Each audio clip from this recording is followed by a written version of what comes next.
I've got 4 athletes participating in a competition. Each has the mass shown in the table and runs towards a long vertical rope with an initial speed shown. Each athlete grabs the end of the rope and their motion causes it to swing upward, just like that problem with a kid. Causes them to swing upward, stopping at a maximum height h from the floor. Competition's organizers then realized they forgot how they were going to determine a winner. Whoops! Rank the athletes from winner to loser based on the following and explain your reasoning. Rank the height that they reached. Let's start there. Height. I instantly am thinking of conservation of energy. I don't know about you guys. Conservation of energy tells me all of my energies in the beginning have to equal all of my energies in the end.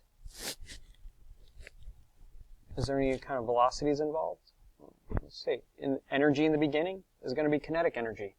Energy in the end is going to be height. 1/2 mv squared equals mgy. We're solving for y. Mass goes away, and we're going to divide by g, so we get y equals v squared over 2g.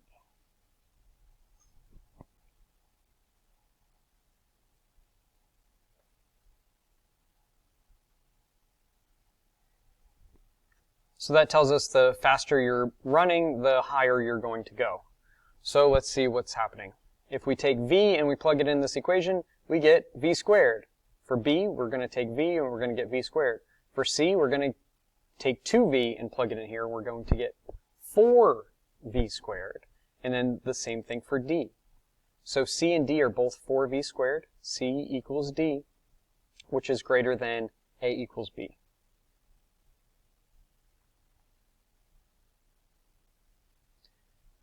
I hope you could get to that.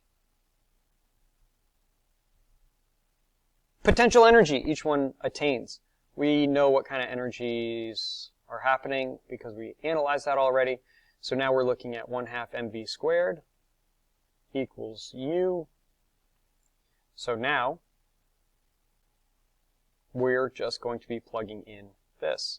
But now we're not only looking at velocity, because here, notice, mass is canceled. Mass doesn't matter in this situation, but when we're calculating the amount of gravitational potential energy, mass does matter. Okay. So,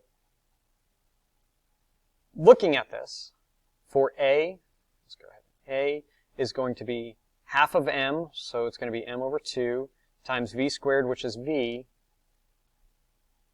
1/2 of m times v squared. For B, we're going to be 1/2 of 2m, which is m times v squared. And then C is going to be 1/2 of m